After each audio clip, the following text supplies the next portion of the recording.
예, 안녕하십니까, 여러분. 이제 반갑습니다. 자, 이제 두 번째로 여러분하고 이제 품질 경영에 관한 이제 기출 문제에 대한 해설, 그리고 간단한 총평에 관해서 이야기를 한번 해보면요. 일단 품질 경영에 대한 문제에 대한 전체적인 난이도는요, 예전과 그 평이한 수준으로 이제 이야기가 되어지지 않았느냐라는 생각이 들고요.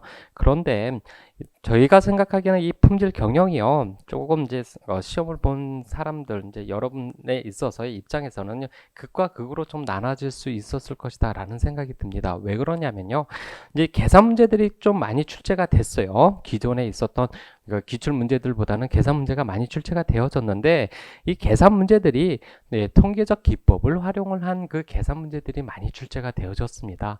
그래서 그 통계적 기법에 대해서 이제 충실히 공부를 하신 분이다라고 하면요, 쉽게 이 품질 경영 참 생각보다 쉬웠네라고 생각을 할 수 있지만, 생각보다 그 통계적 기법들에 대해서 이제 익숙하게 공부하시지 않은 분들에 있어서는요, 이 문제가 참 난해했다, 어렵다라고 하는 생각들이 들었을 것이다라고 하는 것이, 품질 경영의 그 전반적인 이제 그 시험의 난이도다라고 이야기를 할 수 있다라고 생각이 들고요. 그래서 이 생산 관리나 아니면 품질 경영을 공부하실 때 그 무엇에 대해서 통계적 그 기법에 대한 연습들이 좀 충분히 필요하다라는 생각이 들고요.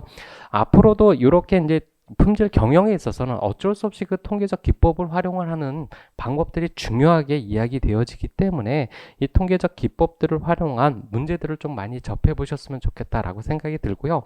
그렇다라고 한다면요, 이 품질 경영에서 이제 출제되어져 있는 문제들을 보면요, 생산 관리에서도 이야기 드렸던 것처럼, 품질 경영, 산업 기사에 있는 그 통계적 부분에 있는 연습 예제 문제들을 조금 같이 공부를 하셨으면 좋겠다라고 하는 이야기를 드릴 수 있습니다. 그래서 이러한 품질 경영 기사, 산업 기사에 대한 문제들 한번 풀어보면 좋겠다라고 이제 총평을 드릴 수가 있고요. 자, 그러면 이제 문제 1번서부터 시작을 해서 이제 전체적인 기출 문제에 대해서 이야기를 한번 해보도록 하겠습니다. 자, 문제 1번 같은 경우는요, 이제 관리도에 관해서 이야기하고 있습니다. 이제 관리도다라고 해서 이제 1번 문제에서는 이제 첫 번째 문제 1에서는 개수형 관리도다라고 하는 것을 우리가 분류해서 이야기를 했었죠. 그 안에서 C 관리도와 U 관리도의 공통점과 차이점이다라고 하는 것에 대해서 이야기를 하라라고 나와 있고요. 이 공통점과 차이점이다라고 하는 것이요, 이제 박영태 교수님이 썼던 품질 경영 책에서는요, 표로서 간단하게 정리가 되어졌고요. 이 표에서 정리되어져 있는 내용들을 이제 기술하는 형식으로 쓰여지게 되면요, 어느 정도 이제 점수를 받을 수 있었을 것이다라고 이야기할 수 있고요. 그래서 이야기되어지는 것이 개수형 관리도라고 하는 것에서 C 관리도와 U 관리도다라고 하는 것으로 이야기가 나눠질 수 있고요. 그 표에서 보면 공통적으로 사용하게 되는 그 통계적 분포표가 무엇을 활용했느냐, 그저 포화성 분포다라고 하는 것에 대해서 활용이 되어졌다.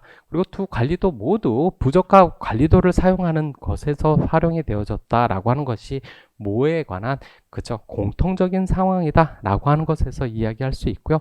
반면에 다른 부분은요, U 관리도다라고 하는 것은 시료 N이 서로 다른 경우에 U 관리도를 활용하고요, 시료 N이 같을 경우에는 C 관리도를 활용하는 것으로 서로 차이점을 이야기할 수 있다라고 말씀드릴 수 있고, 이것이 문제 1에 대한 내용으로서 설명이 되어질 수 있다라고 말씀드릴 수가 있겠죠. 자, 문제 2에 있어서 이제 어떤 문제가 나왔느냐, X바 관리도의 관리 상한선과 관리 하한선이다라고 하는 것을 구하라라고 나와 있습니다. 자, 요 X바 관리도라고 하는 것은요, 여기서 설명되어졌 것처럼 상한선과 하한선이다라고 하는 것이 X바, 여기서 바다라고 하는 의미가, 그쵸? 각각 시료들에 대한 평균을 우리가 바다라고 하는 것을 쓰죠. 그 각각의 시료들의 평균에 무엇에 또 평균을 쓴다. 그래서 x 더블 바다라고 하는 것을 쓰게 되고요. 그것에 플러스 마이너스 A2다라고 하는 것은 우리한테 주어지는 값들이죠. 그 안에서 그 레인지, 레인지에 대한 것은 무엇을 얘기합니까? 예로 샘플 1이다 라고 하는 것은 x1이다 라고 하는 샘플 1이 7이고요.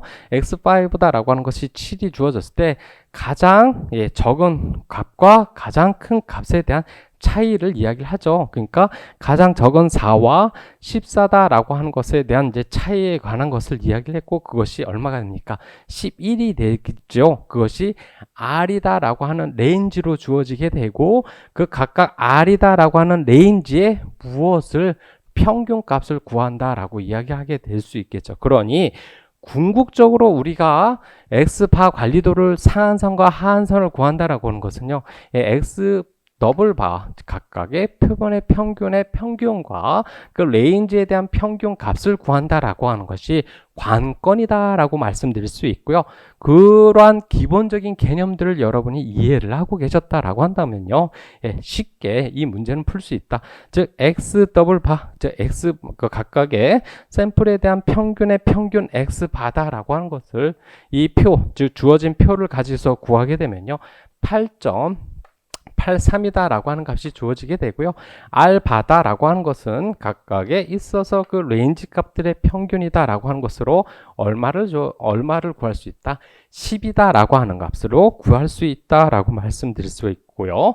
그 안에서 A2다 라고 하는 것은요, 이미 우리 표에서 우리 값이 주어졌죠. A2다 라고 하는 그 레인지에 대한 값이 얼마? 0.58이다 라고 하는 값이 구워졌으니 각각에 대한 이 값들을 대입시켜서 이야기하게 되면요, 그렇죠? 상한선이다 라고 하는 것이 14.13이 나오고요. 하한선이다 라고 하는 것은 2.53이다 라고 하는 것으로 어렵지 않게 여러분이 구하실 수 있었을 것이다 라고 생각이 들게 되겠고요. 그와 함께 이제 3번 문제는요, R 관리도의 관리 상한선과 하한선이다 라고 하는 것을 구하라 라고 나와 있죠. 그러면 각각에 있어서 R 관리도다 라고 하는 것은요, 첫 번째 상한선이다 라고 하는 것은 D4에 얼마를 R 바다 라고 하는 것을 놓고서 우리가 구할 수 있고요. 그렇기 때문에 D4다 라고 하는 것도 쉽게 우리한테 이제 값들이 주어졌다 라고 말씀드릴 수 있고, 그 D표다 라고 하는 것에서 N이 5와 6이 주어졌는데 우리에게 주어진 시료 값은 총 몇 개가 주었습니까? 그쵸? 5개가 주어졌기 때문에 D4는요 2.12다 라고 하는 것이 이제 우리한테 주어졌다. 그래서 그것을 놓고서 값을 구하면 21.2다 라고 하는 것이 주어졌고요. 반면에 D3다 라고 하는 것은요, 자, n이 5와 6이다 라고 하는 것에 있어서 D3는 다 뭐로 나왔습니까? 그렇죠? 이러한 값에서 값이 존재하지 않는다. 즉 n의 값이 6 이하이다 라고 하는 데 있어서는 무엇이 주어진 것이 아니다, 값이 주어지지 않는다 라고 하는 것으로 이야기되어지기 때문에 하한값이다 라고 하는 것에 있어서는 뭐하게 되는 것이다, 고려하지 않는다 라고 하는 것이 우리 문제 1에서 푸는 문제다 라고 이야기할 수 있고요. 이는 그동안 우리가 늘 풀어왔던 문제를 가지고서 이제 쉽게 어떤 운영이나 그런 것도 없이 간단하게 풀 수 있었던 문제였다라고 말씀드릴 수가 있겠죠. 자, 반면에 이제 문제 2번이다 라고 하는 것이요, 실험 방법론에서 이야기하는 문제로서 이야기되어졌고요. 이가 이제 통계적 기법에 관해서 공부들을 하지 않으셨던 분들은 무척 어렵게 느껴졌을 것이다 라고 이야기할 수 있는 반면에, 통계적인 부분에 있어서 실험 방법론이다 라고 하는 것에 있어서 이제 여러분이 공부를 하셨으면요, 쉽게 이제 풀 수 있었던 문제다 라고 말씀드릴 수가 있지요. 그랬을 때 문제 2번에 있어서 이제 각각의 이제 전사적 품질 경영 활동을 추진하는 것에 있어서 생산량 증대를 통해서 실험을 계획하고 그 실험 계획법에 있어서 차이점을 서로 비교하는 것이 이제 분산 분석이다 라고 하는 것을 통해서 이야기되어졌을 때, 이 각각에 대한 내용에 있는 전반적인 문제를 1번, 2번, 3번이다 라고 하는 것에 통해서 이제 물어봤다 라고 이야기할 수 있겠죠. 자, 그러면 첫 번째 문제 2번에서 첫 번째로 이야기되어지는 것은요, 실험 방법론에서 사용되어지는 것에 있어서 인자라 라고 이야기되어지는 그 인자는요, 크게 두 가지로 모수인자다라고 하는 것과 별량인자다라고 하는 것에 대해서 물어보는 것이다. 즉, 그 기본적인 실험 방법론에 대한 그 기초 개념들을 이해하고 있었느냐라고 하는 것을 물어볼 수 있고요. 그 안에서 첫 번째 모수인자다라고 하는 것은 뭐에 대한 내용들을 하고 있느냐? 픽스 팩터다라고 해서 인자의 각 수준이 기술적으로 의미를 가지고 있고 무엇을 이야기한다? 미리 정해진 수준을 가지고선 이야기되어지는 인자를 우리가 모수인자다라고 이야기를 할 수 있습니다. 즉 여기서 픽스 팩터다라고 하는 것으로 이야기되어져 있는 것으로 미리 뭐한 것이다? 정해져 있는 것이다 라고 하는 부분으로 이야기되어지는 것이다 라고 말씀드릴 수 있고요. 이러한 모수 인자에 대한 유형은요, 크게 이제 두 가지 정도로 이야기가 되어집니다. 그래서 제어 인자다 아니면 표시 인자다 라고 하는 것으로 이야기되어지고 있고요. 이 제어 인자와 표시 인자다 라고 하는 것을 각각의 내용에 맞게서 기술을 하시면 됐을 것이다 라고 말씀드릴 수가 있고요. 두 번째로 이제 이야기되어진 것이 별량 인자다 라고 해서 랜덤 팩터다 라고 하는 것에 대해서 이야기를 하고 있고요. 이거는 인자에 대한 수준을 선택을 하는 것을 뭐로 가지고 있게, 그렇죠, 랜덤하게 이루어지고 있는 인자로서 이야기가 되어진다라고 말씀드릴 수가 있죠. 그렇기 때문에 그 기술적 의미다라고 하는 것을 가지고 있지 못한다. 그래서 다수의 원료에 랜덤하게 샘플링한 시료, 많은 날짜 중에 실험일을 선택된 날짜, 이제 변화할 수 있는 그러한 날짜들에 대해서 이야기하는 것이고요. 이러한 별량 인자다라고 하는 것은요, 총 세 가지 정도로 이야기를 합니다. 블럭 인자다라고 하는 것과 보조 인자와 오차 인자다라고 하는 것으로 이야기되어집니다. 그래서 블럭 인자다라고 하는 것은요, 뭘 하려고 하느냐? 우리가 실험을 하죠. 그러면 실험을 한다라고 하는 것은 거기에 대한 정확도와 신뢰성을 높인다라고 하게 됐을 때 그 실험실 상황을 뭐 하게 되어져야 됩니까?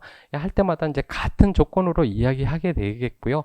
그러한 같은 조건으로 가져가기 위해서, 즉 실험 환경을 균일하게 만들기 위한 인자로서 이제 사용되어지는 것이 이제 블록 인자다라고 하는 것으로 이야기되어지고요. 보조 인자다라고 하는 것은요, 뭐 할 때 측부정만 해두었다가 분석할 때 그 정보를 이용하려고 하는 인자로서 설명이 되어지는 것이고, 오차 인자다라고 하는 것은요, 산포들에 대한 조정을 가지고 있어서 품질 특성 값에 영향을 주게 되는 것을 오차 인자다라고 하는 것으로 설명되어질 수 있다라고 말씀드릴 수 있습니다. 자, 이런 내용들은요, 실질적으로 어떤 깊이 있는 내용들을 물어보는 것이다 라고 이야기하기보다는요, 무엇에 관해서 이야기를 하는 겁니까? 기본적인 실험 방법이다 라고 하는 것이 사용되어진다 라고 했을 때 그 기본적인 실험 방법들에 대한 그 기본 내용들을 물어보는 것이다 라고 이야기할 수 있고요. 이는 솔직히 말씀드리면요, 뭐한다? 공부를 했으면 쉽게 쓸 수 있는 것들이고요.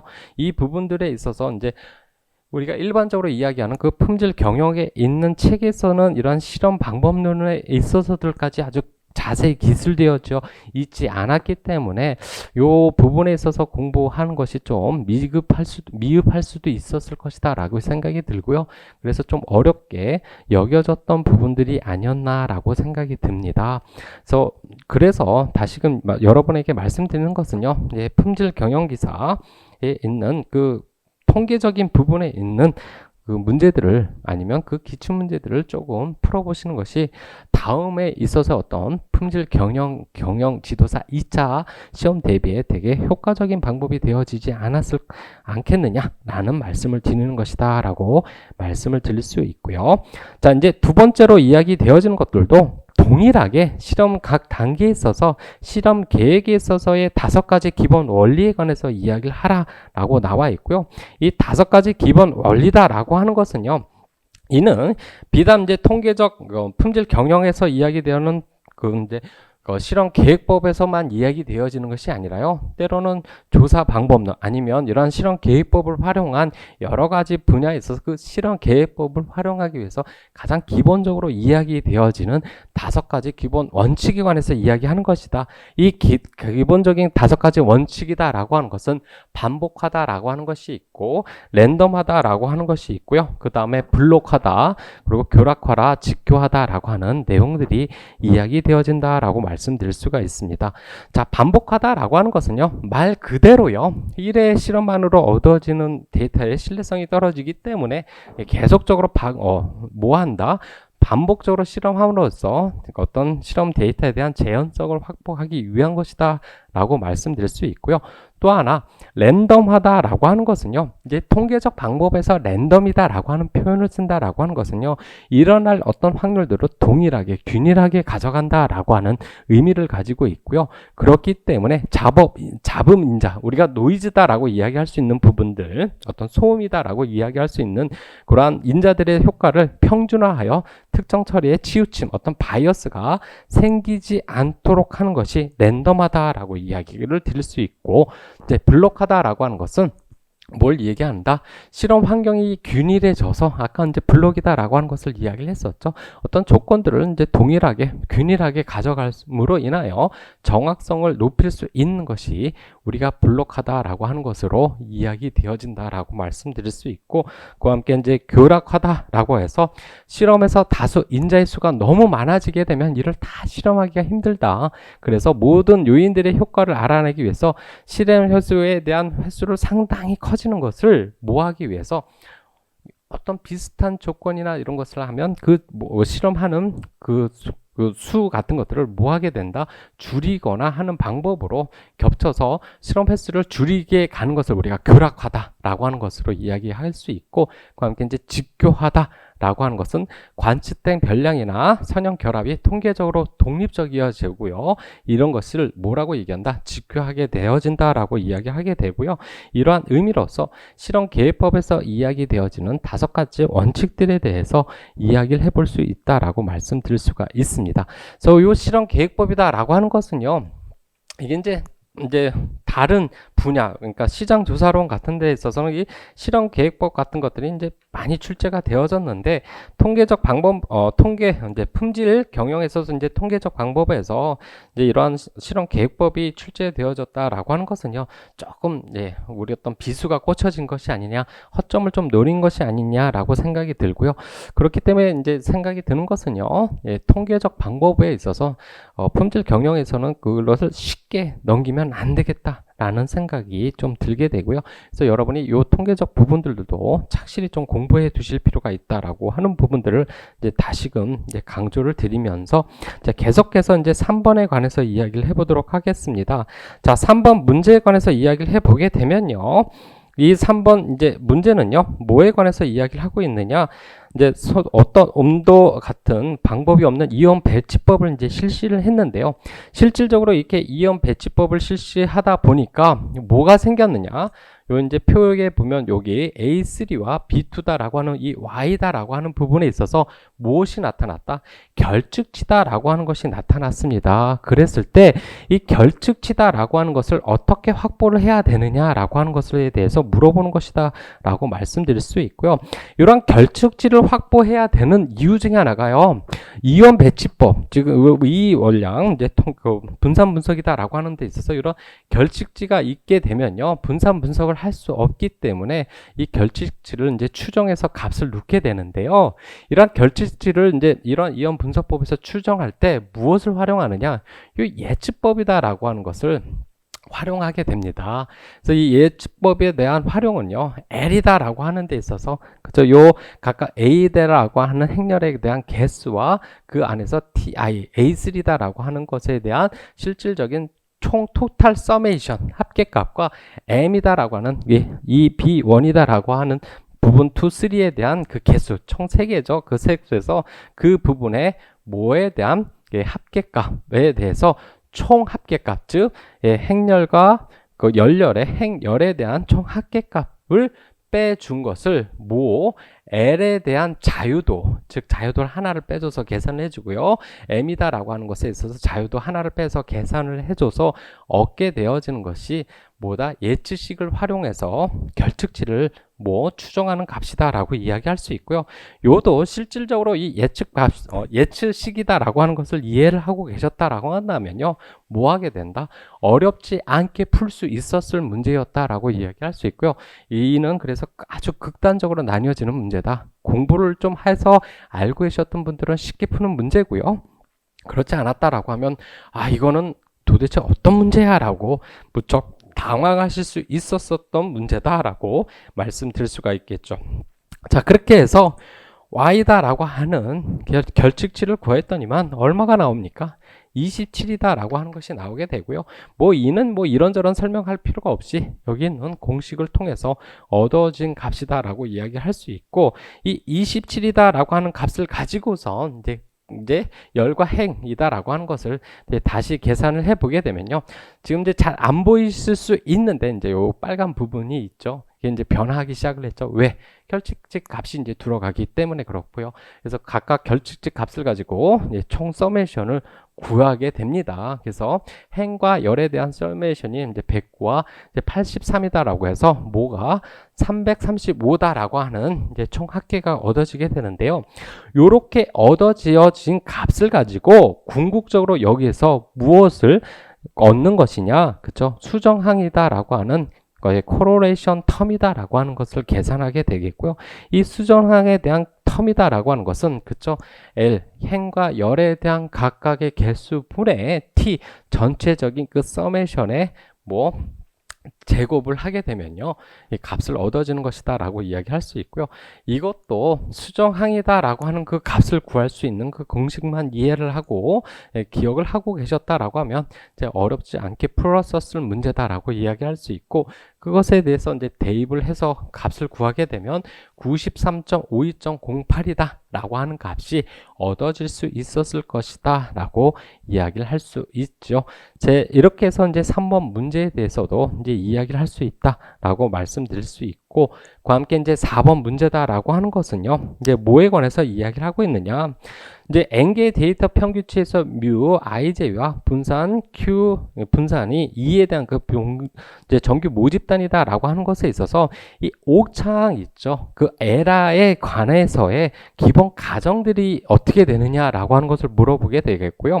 이는요, 뭐에 관해서 이야기를 하느냐, 실험 방법에 있어서 어떤 통계적 방법을 쓴다라고 하면요, 이는 무조건적으로 막 쓸 수 있는 것이 아니라 기본 가정들이 있고요. 그 가정에 있어서 이는 나중에 선형 계획식도 그렇고 그 오차에 대한 그 에러 텀에 대한 그 기본 가정에 관한 것들이 이제 쭉 이야기가 되어졌을 때, 이 실험 방법에 있어서 이 오차항에 대한 그 기본 가정들이 어떤 가정들이 있느냐라고 하는 것에 대해서 물어보는 것이다 라고 말씀드릴 수 있고, 이 네 가지 가정이다 라고 하는 것이요, 네 가지 가정만 관해서 이야기를 하라라고 나왔는데, 어떤 책에서는 이제 5가지를 이야기하는 책도 있는데, 보통 이 네 가지에 대한 오차항의 가정이 있어야만 그 실험 방법에 있어서 분산 분석이다라고 하는 것을 활용할 수 있다라고 이야기할 수 있고, 그 네 가지 가정이다라고 하는 것이 정규성, 독립성, 불편성. 여기서 얘기하는 그 불편성이다라고 하는 것은 뭘 얘기하느냐? 바이어스를 얘기합니다. 그 편의성이다라고 하는 것을 바이어스다라고 이야기를 할 수 있고요. 여기서 불편성이다라고 하는 것은 언바이어스, 한쪽으로 치우침이 없다라고 하는 것에 대해서 이야기를 하게 됩니다. 그리고 등분산성이다라고 하는 것에 대한 오차항에 대한 가정들이 꼭 필요하다라고 하는 것을 물어보는 것이다라고 이야기할 수 있고요. 그래서 문제 2번이다라고 하는 것은요, 실험 방법론에 있어서의 가장 기본적인 개념과 그리고 그 기본적인 개념을 통해서 어떤 공식만 알고 있으면 쉽게 풀 수 있는 문제들에 대해서 물어본 문제가 문제 2번이다라고 이야기할 수 있고요. 이 문제 2번이다라고 하는 것을 다시 여러분한테 말씀드리면요, 통계적 방법에 대한 부분들을 확실히 공부하셨다라고 하면 쉽게 풀 수 있는 반면에, 그렇지 못했다라고 한다면 무척 어렵게 느껴졌던 문제였을 것이다 라고 이야기를 할 수 있다 라고 말씀드릴 수 있고요. 이렇게 이제 문제 2번에 대해서 이제 간단하게 여러분하고 이야기를 하고 넘어가고요. 이제 문제 3번에 대해서 이야기를 하면 이제 측정 시스템 MSA에 관해서 물어보고 있죠. 그 MSA다라고 하는 것은 이미 우리가 많이 물어보고 있고요.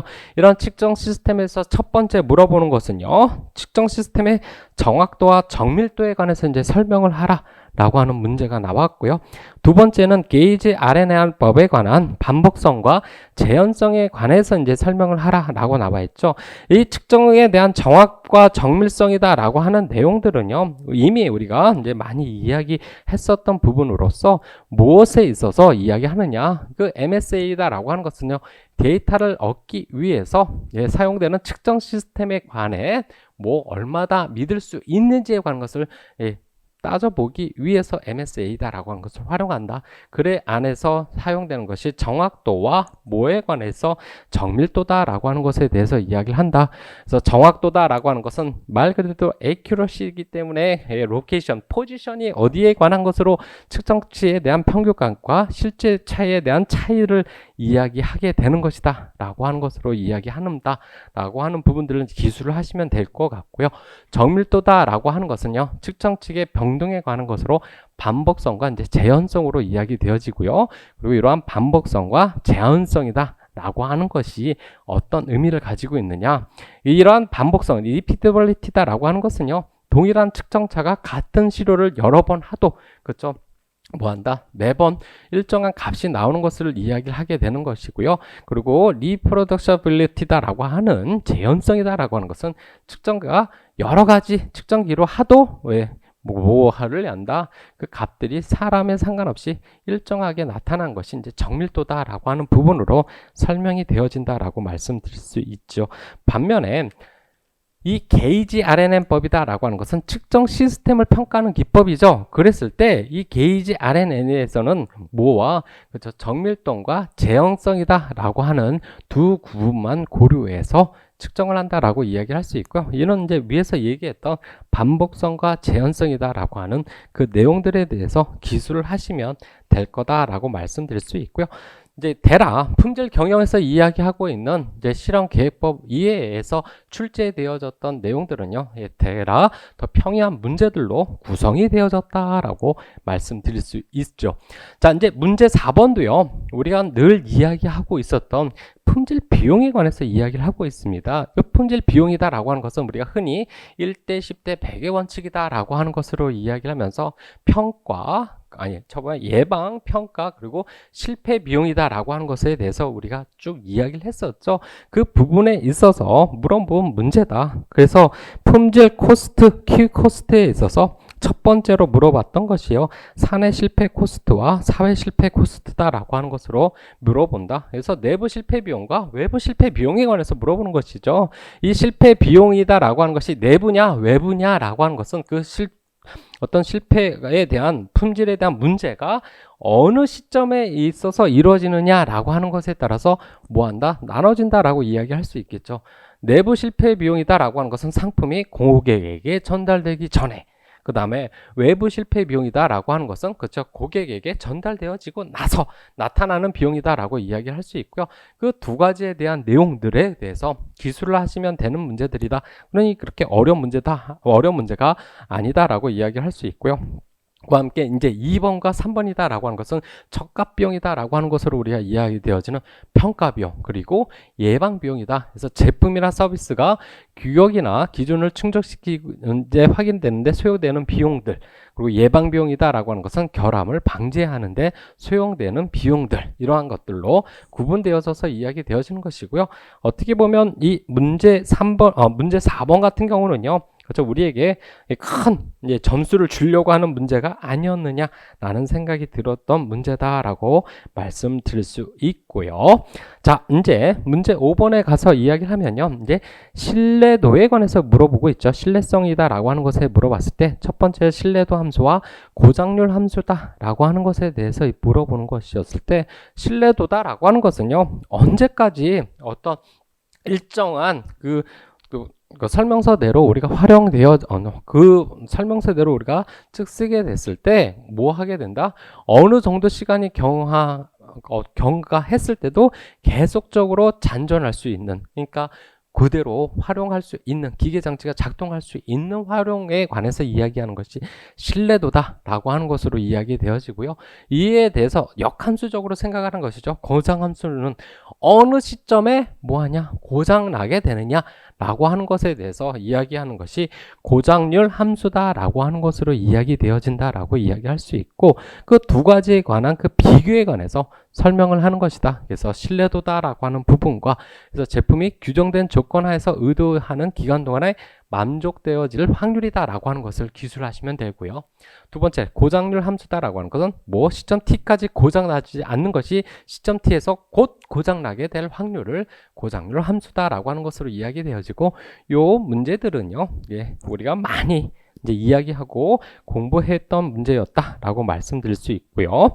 그와 함께 자, 고장 밀도 함수 ft다라고 하는 것이 우리한테 어떻게 줬습니까? 람다는 그 2다라고 하는 것에서 람다 t에 관한 것으로 이제 함수가 들어졌을 때 신뢰도 rt와 고장률 함수 ht, h자이드 이제 t다라고 하는 것이 어떻게 되느냐라고 하는 것에 대해서 이제 뭐 해야 된다, 써야 되는 것에 대해서 이제 이야기되어져 있고요. 그래서 rt다라고 하는 reliability에 대한 함수는요, n은 2t가 된다라고 하는 것은 어렵지 않게 쓸 수 있을 것이다 라고 생각이 되어지고요.